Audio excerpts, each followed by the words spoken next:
Heard of Soul Calibur? Oh, people have heard of Soul Calibur. Anyways, to do a quick expression, it is a game about two swords that are cursed that try to destroy each other so that if one's destroyed, the other conquers the world and cleanses it, burns it, or freezes it in crystal, depending on which sword. And so let me just give you a quick review of Soul Calibur 5, the newest installment. It fucking sucks. Okay, so where to begin? Alright, so in the original ones, here's the lore, okay? Here is Soul Calibur, the sword that the game is named after. It's supposed to be the good sword. It tricks people, it deceits them into thinking that they have a righteous cause and believing that Soul Edge is just a demon that corrupts everything. And then we have Soul Edge, a genomic sword that corrupts everything. And it makes you believe that you have the power to destroy everything. And then when you wield the sword, it starts to control you. And when the time is right, it will just consume its wielder, take its soul, and use its own body, turn it into metal, and it's amazing, right? Does that sound interesting to anyone? Oh, hello there. I'm mostly used to the Christians filming this. A horse just walked in. Alright, so. Okay, continue. Alright. So, does that sound interesting to anyone? Yes. Because this game changes that. Instead of a sword that deceits you in a good way of manner, making you think that you are a righteous man. Oh, hello there. You have a lot of introductions. Why, yes, I do. It's Grand Central Tracy. Instead of it being a sword that deceits you into thinking that you have a righteous cause, no, it doesn't do that. Instead, it is a sword that convinces its wielder that it's like a dead relative, and what it does is it will hold your shoulder like this and saying, "You're doing the right thing. Go kill your family." And instead of this being a demonic cursed sword that convinces you that it has power that you can protect or whatever, and then it consumes you and all that, no, it's just a magical sword. Wow! We haven't even started Act 1. We already fucked everything. Okay, so let's go on to Act 1. Enter our hero. His name is Patroclus. If you thought Sephiroth was the second greatest, name or whatever, yeah, this game's gonna have full of them. It's gonna be full of them. So, his character traits are he's arrogant, and he's a bit of a coward, and he's not very smart, which makes a combination of a moronic douchebag. How wonderful. And what he does is, you have to get to hugging distance before you can hit someone with it. So obviously he's a good fighter. And, okay, yeah, there we go. Sorry, I lost myself. So, 15 years ago, his sister got kidnapped by a cult known as the Malfested, which is 2 woods off of being a completely different wood. Let's hope I don't mess up. So he dedicated his life to defeat the Malfested.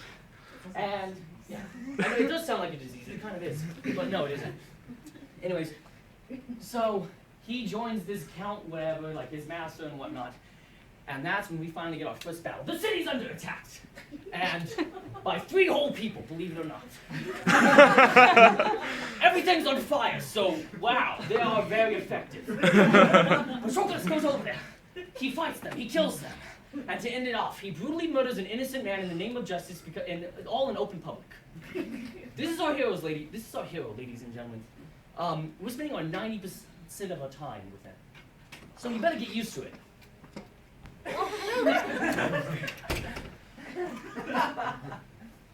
Alright, so after brutally murdering an innocent man in open public, he goes back to his master, to which his master says, "Oh, you've done well, but there are other Malfested over there, go kill them."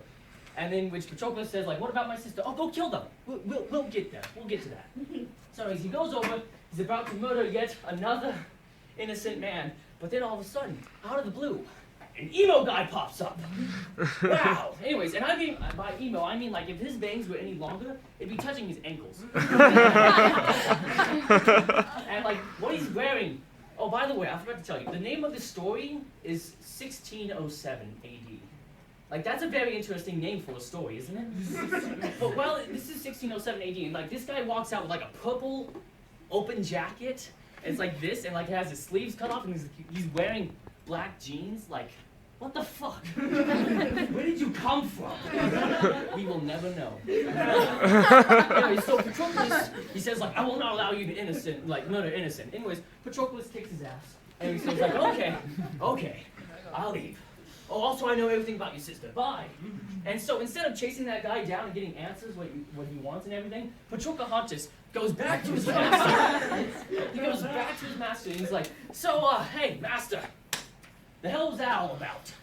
And so his master explains to him, like, oh, like, I met him before, or something like that. And he's like, so what about my sister? It's like, oh, you think you could give me orders? Some kind of lapdog like you? Your sister's probably dead in some alley. Blah, blah, blah, blah, blah. Blah, blah, blah, blah, blah. You murdered everybody in the 15 years. You never killed a malfested. Those were all innocent people. Shocker, right? Oh my god, I'm so dead. So, he sends, anyway, so this Count Chocula, I never got his name, so I'm going to call him Count Chocula. Count Chocula sends one of his executioners to kill Patroclus. By the way, this executioner, like, his name's Volvo. He's pretty neat. He's like as white as a corpse. Volvo like a scrawny car? as me. What? Like a car? Yeah, like a car, I guess. And he's Volvo. And like, imagine a corpse Wolverine, like some guy scrawnier than me, but muscle bound. And like, he looks pretty badass, except for what he's wearing. He's like MC Hammer clothes, and like it's furry and puffy and everything. And like his upper half is like a male stripper. Like, what the fuck have you gotten yourself into, man? Like a genie? Yeah, sure, like a genie. Except like he has like his mouth closed. I mean, he has his mouth like taped closed and his eyes shut out. You know, like a male, oh no, a male dominatrix and everything. That's Not not. a male dominatrix. Oh, I don't know what I'm talking about anymore. A gimp? Sure. And like, whenever he's hurt, he makes like a dying cheetah noise, which again is pretty badass. Can but you give an example of that noise, please? except with like an echo.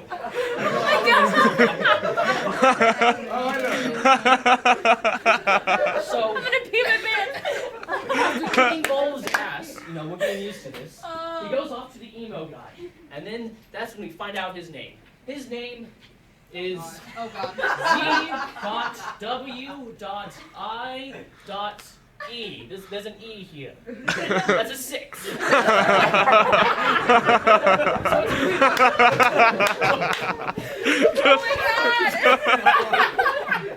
So it's a what does the abbreviation stand for? I don't know because the story doesn't tell us. We're gonna make a drinking game. Every time I say the story doesn't tell us, take a drink. Alright? It'd be a great game. Well, that sucks to be you. So, I didn't have any drinks when I played. I didn't have any drinks when I first played this, and I paid $60 for it. You're all getting this for free. Okay? So imagine how pissed I was. So, it is still a 6. You're very observant. So, what does the name stand for? Take a drink. The story doesn't tell us. And it turns out, Zwei has gotten in a bit of trouble with the Count Chocula guy, and like they got into a tussle. What did they do? Why did they hate each other so much? I don't know. Take a drink. The story doesn't tell us. Yes. Does anybody have any alcohol? I know. Yeah. Yeah, Victoria. So then, we find out that Zwei is also a werewolf. And by werewolf, I mean he has the powers to summon a discombobulated werewolf to punch you in the face. Wow. How do you get that? I don't know. Take a drink. The story doesn't tell us. Oh my god. Actually, Cody does tell you. How does it happen? Oh You look at his background. You look at his background. What background? There's no museum in this game. Yeah, this is a limited edition.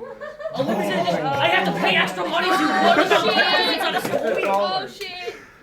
Also, This sounds horrible. it does sound What? I can't even keep up with it.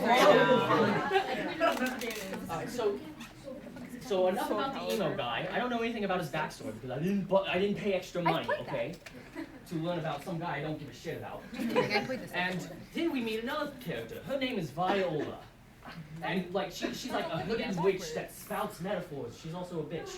And, No, it's not. I lied. and like what does she do? Like where did she come from? Take a drink. The story doesn't tell us. No, shut up. The story did not tell us. The museum may have told us, but the story didn't. This is the story, okay? Oh my So I'm God. glad to write a story. Oh my god. So, we know nothing about this Viola girl, but you know she's here. And then we meet another person called Siegfried. Now, yeah, Siegfried. He's German, I don't know. He's, you know, he's blonde, blue eyes, he's German, okay? And he carries a sword that has more metal than Iron Man. And, by the way, I forgot to mention, all these characters like speak in a monotone voice. And these are the good guys. So we're spending most of our time with them as well. And then, Patroclus is like, hey, what happened to my sister? Like, oh, she's been kidnapped! I could have told you that! It's like, but don't worry, we'll help you find her. I could have done that! Oh. Anyways, so, we cut, okay? The city is under attack again, my god. And this time it's two different people. My head red, this time it's two different people. One is a girl named Tira. She has like a ring blade. Imagine like a hula hoop covered in spikes and like blades, okay? That's pretty awesome. And like her backstory, she has a split personality. So like one moment she's all giddy, giddy, giddy like a schoolgirl. And then the other one's all like, if you touch my sandwich, I will tear off your heart, remove your head, and shit down your neck. And so you know, that's very interesting, isn't it? It is, trust me. She used to be my favorite character. And then we meet Pierre, which is a new character, and she actually has a backstory. She doesn't want to be alone, and you know, everybody wants to hurt her. She's convinced that she's not welcomed in this world. Like, wow, something actually relatable. Where did this come from? Well, people try to kill her. She kills them in self-defense. I don't know who lit the city on fire, but okay. And then that gives Tira the perfect opportunity to brainwash her, to thinking that, like, you know, all this, like, you're not welcomed here. Join me. We will create a paradise of our own with Soul Edge. And so, what happens next is we see Patroclus and ZWIWE or whatever. Zway. Oh, six, sure. Zway. I misspelled that name. Oh my gosh. No, the E comes before the I. I cannot believe I misspelled that name. The six. Yes. So we find Zway and Viola. They're tiptoeing through the tulips in the forest. And then guess what happens? They run into Pierre. Like, they just run into each other, okay? What are the odds of like 15 years, has this Patroclus guy never walked outside the city? Because the first time he does it in like how long? He finds his girl. He finds his sister for like 15 years. And like, he convinces her that he's his brother by showing that his shield has the same emblem as her shield. Like, no, they didn't shop at the same place. No, of course not. They have to be family. Oh my gosh, we have the same shoes. We have to be family, right? Well, anyways, then Tira shows up, and she's all like, they fight. Patroclus kicks Tira's ass, and then they run out of the forest. And then Tira's there again. This time she's angry, she's pissed. And making, you know, the tear out your heart, remove your head, shit down your neck kind of moment, kind of pissed. And so, this is like the surrounding area, there's like a battlefield, and like everything's over though. So enjoy the afterbirth of this battlefield. And so Patroclus kicks Tira's ass. Like this is a run-on thing, okay? Shouldn't be surprising. Anyways, so there we go. Viola says like, oh yeah, you, like Pierre and Patroclus, you two cannot stay together forever. And Patroclus tells him to shut up, and then he walks away, like a badass, I guess. As badass as Jar Jar Binks. And there we go. That ends Act 1. So let's go ahead and see what happens. There's 4 acts, but I'm only going to do Act 1, okay? I'm sorry. Anyways. I got 14. What the? No, there's 4 acts. And this is the first one. What did we accomplish in the first act? Okay, so we met a bunch of characters. A bunch of monotone good guys, a bunch of characteristic bad guys. I kind of want to go with the bad guys. They have a guy that can do the crab walk on the ceiling. And along the way, we lost Viola. And by that, I don't mean she died. I mean after she said that, she just left. No, I don't know where she went, okay? She just left. Hashtag the story doesn't No, she didn't give us her 2 weeks notice. She left. And that's the end of Act 1. That was quite a